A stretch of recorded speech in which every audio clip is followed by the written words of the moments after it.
Ese es, digamos, el tema de la revolución. Pero la revolución tiene otros dañitos. Cuando el gobierno del doctor Lleras, Restrepo, yo finalicé estudios en el gobierno del doctor Lleras en la secundaria y comencé a hacer estudios en la Universidad Nacional. En ese gobierno comenzaron a aparecer movimientos sociales que aparecieron como resistencias al tema del desarrollo agrícola en gran escala de las grandes fincas capitalistas. La Asociación Nacional de los Campesinos, que se desarrolló a raíz de la reforma agraria de los años 60, se volvió después una organización que comenzó a enfrentar el modelo de formación de las grandes haciendas. Pero durante la reforma agraria hay un gobierno que tomó todo el paquete internacional de la Revolución Verde. Cuando entregó las tierras, se entregaron las tierras básicamente en la zona de Casanare, en la zona de Arauca, en el Piemonte Caqueteño, en la zona del Cirú, del San Jorge, como las grandes zonas. En el proceso de implementación tenía una orientación. Titulamos Si se civiliza la tierra. La ley 135 de la reforma agraria de Lleras llamaba a civilizar tumbar el bosque. Entonces, tumbaban el bosque y la persona entregaba desmontada 2/3 partes de lo que iba titulando y le titulaba. Esa fue una de las cosas con las que se hizo titulación en Colombia. Entonces, por eso desaparecieron las selvas de el Sarare en Arauca y en Casanare, las selvas del Carare en el Magdalena Medio, y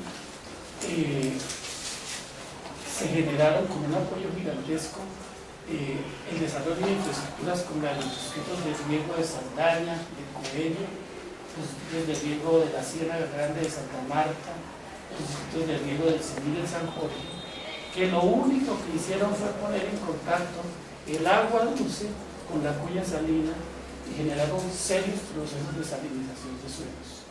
A mí me tocó evaluar el distrito de la Doctrina en el Cirú, que fue el más grande distrito de riego de la reforma agraria, y encontré que a 20 kilómetros, unos sitios más, se había penetrado la cuña salina y todo lo que cultivaban los agricultores pues ya no produce porque la cuña salina mata. No, el banco, que es una manganesa que es muy resistente, seco por salinización. Los agricultores se quedaron en las zonas de las vegas del río Sino cultivando su arroz, el arroz, más alta productividad por hectárea, cerca de 13 toneladas, pero en el vallecito al lado, porque el resto está salinizado. Hablé con los agricultores de allá, el señor de San Jorge, y el serio daño que hizo la reforma agraria con el infraestructura del instituto de riego fue impresionante, porque la idea era cultivar muchísimo arroz, con buen riego y con buena maquinaria, sin haber hecho una evaluación ambiental de lo que se iba a generar al poner en contacto el agua dulce con la cuña salina que penetraba se metía de la Sierra hacia adentro. Entonces yo encontré el distrito de la Doctrina y la gente marginada abandonando sus tierras que ya no servían y fueron usuarios de la reforma agraria de los años 60. Los capitalistas vieron en el trabajo duro que hicieron los usuarios campesinos un enemigo potencialmente grande, muy, entre comillas, bueno, que les dieran las tierras y que les dieran la tecnología, pero vieron una amenaza más grande, y es que si seguían así, pues seguramente iban a llegar a tierras tan buenas como las de la sabana de Bogotá y las del Valle del Cauca. Y entonces se inventaron el acuerdo de Chicoral, que se firmó en Chicoral, en el gobierno de Pastrana, en el año 21 de Pastrana, para echar para atrás la reforma agraria y le quitaron la única cosa que quedó buena de la reforma agraria, que es la titulación de tierras agrarias. Lo otro, les estoy haciendo el balance pésimo, la asistencia técnica, la tecnología pésima, era la de la producción verde. Pero lo poquito bueno se lo quitaron también con el acuerdo de Chicoral, en el año 1970. El acuerdo de Chocorán fue el acuerdo entre los grandes ganaderos, los grandes agricultores de la época, para echar patas a la reforma agraria. A partir de ahí surgieron las guerrillas. Las guerrillas surgieron como una respuesta a esa dinámica durísima del capitalismo, que, si ustedes ven, tenía como eje muy importante el tema agrario. Por eso en estas discusiones sobre la paz, el tema agrario sigue apareciendo. Y no solamente sigue apareciendo en las agendas en Colombia, sino que aparece en todas las agendas de los países de Asia, África y América Latina, en los levantamientos sociales que están pidiendo la tierra y la comida. Después de 35 años, una nueva generación, la de ustedes, asume una responsabilidad durísima que habíamos asumido hace 35 años y que ocurrió en todo el mundo por efecto de la represión gigantesca, fue derrotada. Las movilizaciones sociales de los 70 fueron gigantescas, fueron muy grandes. El tema agrario era un tema crucial y fundamental, pero los asesinatos en todo el mundo fueron también muchos, miles y miles y miles de personas. Los que quedamos vivos fueron como los escondimos debajo de un pupitre cuando pasaban las ametralladoras. Estamos contando el cuento. Y obviamente le estamos diciendo a ustedes, vean, el tema agrícola hoy es más importante, pero demasiado importante que hace 35, 40 años. Porque no solamente toca asumir la recuperación de lo que dejó la represión, que fueron suelos compactados, salinizados y erosionados, sino que toca asumir la recuperación de las especies que se abandonaron como producto del reduccionismo agrícola, pero también una cosa importante: la soberanía de los pueblos sobre su propia alimentación. Y eso es una tarea muy grande. En los años 60 no teníamos la tarea de la lucha por la soberanía alimentaria, porque todavía se cultivaban variedades y no había habido reduccionismo. Después de 35 años, el reduccionismo le puso una carga a esta generación, para ustedes, de no solamente resolver los problemas estructurales de las economías de estos países que se fueron planteadas en los años finales de los años 60 y de los años 70, sino que además tienen que cargarse con el arte de lo que hizo el capitalismo con la Revolución Verde, que es lo que les dije al principio de esta charla. Entonces era obvio que los nacimientos de movimientos sociales en las zonas agrarias comenzaran a insurgir y a organizarse. La Vía Campesina Internacional es el resultado de eso. Ese movimiento internacional campesino que hoy se llama Vía Campesina Internacional, que ha llegado a distintos lugares del mundo, está orientada a recuperar. Comenzó por el tema de la biodiversidad y de las tierras, pero a recuperar una cosa fundamental, que es el derecho de los pueblos a decidir qué comen y qué cultivan, contra las multinacionales. Porque es que cuando se hizo el reduccionismo, aparecieron las multinacionales que se encargaron de volver un negocio la producción de semillas. Cuando yo era estudiante en los años 60, en el Instituto Técnico Agrícola de Paipa, que era antes la Normal Agrícola, las prácticas las hacíamos en las granjas del Estado que quedaban en Boyacá, en Cundinamarca, en Nariño para clima frío, sobre el trigo, la papa, pero no sobre una o dos variedades, sobre muchas, solamente el trigo. Para no hablar del maíz, para decir unas historias sobre el maíz, solamente el trigo nosotros tuvimos oportunidad de manejar y de conocer y de tener parcelas de trigo de más de 35 variedades. de esas no queda sino una o dos que han logrado tener como cultivar variedades criollas en las zonas andinas en Colombia, porque los que hicieron los grandes cultivos de trigo en el norte del mundo desplazaron por efecto de los precios a los agricultores, y aquí se quebraron todos los cultivadores de trigo y de cebada de las variedades criollas. Yo aprendí a cruzar trigo en la flor, variedades de trigo señal, grandes, en mis prácticas agrícolas de los años 60, como estudiante de la escuela agrícola. Y primero por la flor, no como están haciendo ahora con los transgénicos, que es llevando genes de una planta o de una especie y pasándosela a otra y haciendo los daños gigantescos que están haciendo con los transgénicos.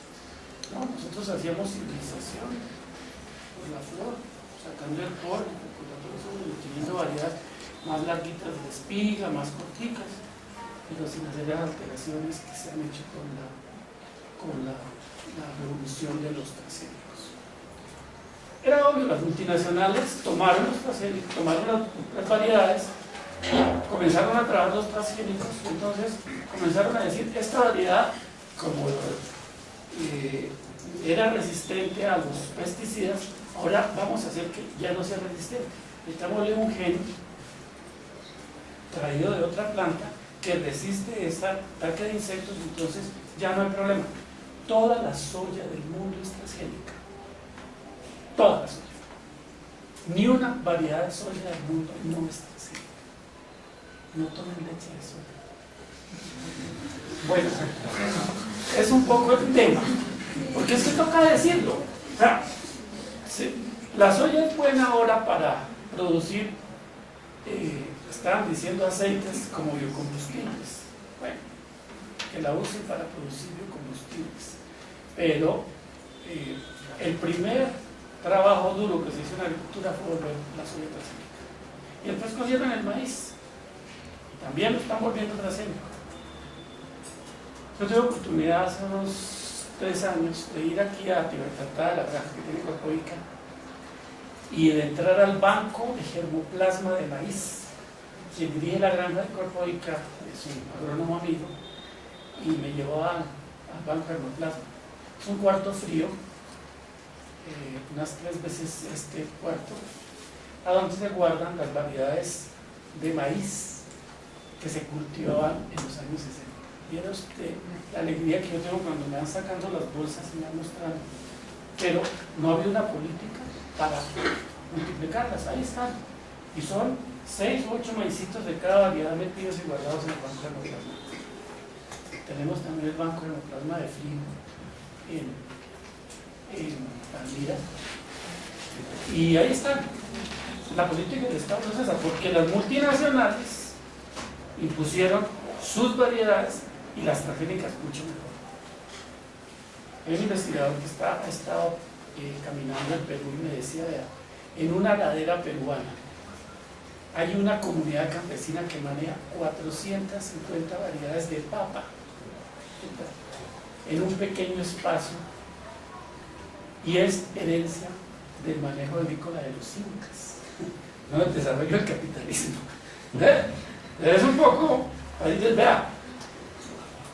Cuando conocí el banco de germoplasma de Frijol en el año 77, estaba un premio Nobel ahí, en familia. Me acuerdo mucho que me decía, oiga, ¿usted por qué no nos ayuda a recoger las leguminosas de la Orinoquia? Porque estamos haciendo el Banco Mundial de Leguminosas. Y no solamente frijol. Pero ¿para qué? ¿Cómo para quién? Porque hay gente que se prestó para eso. Siempre las inquietud. De todas maneras lo hicieron. Bueno, esos bancos, parte de esos bancos que se recogieron en Tibertatá y en Palmira, en Colombia, hace unos 4 años, durante el gobierno de Uribe, y en silencio, muchas de esas especies y cultivaridades terminaron llevándoselas a los noruegos, comillas, con una muy buena intención, a un sitio en el Polo Norte para conservarlas en caso de que haya una hecatombe nuclear y la humanidad tenga que echarle mano de algo después de que se destruyan las variedades en estos sitios. Y se llevaron 35.000 accesiones de Colombia. 35.000 accesiones de Colombia. Y todo pasó suave. nadie supo nada. Bueno, ese es un poco el cuento que yo les traigo para que ustedes miren la dimensión. Y obviamente los más interesados en esos bancos son las multinacionales, porque es donde ellos van a lo que llaman refrescar los genes. Genéticamente uno refresca, porque ellos están contándoles del trigo. Cuando ya los transgénicos no les funcionen, por muchas razones, porque pueden volverse, como se están volviendo, generadores de dinámicas fisiológicas en las personas que los consumen muy críticas, entonces van a tener que ir a los bancos genéticos que ya están guardados a volver a cruzar aquí para obtener multivariedades. Y lo van a hacer, como son los que manejan el negocio, entonces nadie les va a prohibir. El TLC con los Estados Unidos y Europa dejó abierta la puerta para que tengan entrada esos países en el proceso del TLC de intercambio, no solamente las cultivariedades para la soberanía alimentaria, sino a todas las especies genéticas de este país. Tienen acceso libre. El TLC no. Gente, como al TLC la gente solamente le debate el tema de que los agricultores están quebrando, pero es que ese no es el único tema. El tema es que está abierta la puerta para que se lleven todo lo que hay aquí sin ninguna consideración. Esa es la dimensión del TLC. Porque más allá de las cultivariedades para el consumo alimenticio están las medicinales, están las que tienen posibilidades para la industria de producción de gomas, de producción de resinas, están las maderas, está todo. Entonces, hace unos años un investigador encontró que una libélula del Chocó, llaman aquí un matapiojo, una libélula, las alas, las sustancias de las alas eran excelentes para hacer naves espaciales por las características químicas de esa sustancia. No, solamente les cuento eso para que miren ustedes la dimensión y por qué vienen ahora las multinacionales. ¿Cuál es lo próximo que se van a llevar? Si las resistencias sociales no se hacen, se nos van a llevar todo. Pues el petróleo se lo están llevando y contamina por todas partes. El carbón no se lo están llevando todavía todo porque bajó el precio de $100 a 60. Y entonces suspendieron la explotación de algunas áreas en el Cesar, pero cuando suban los precios lo van a llevar. Y la biodiversidad es el principal insumo de la última revolución tecnológica del capitalismo, la biodiversidad.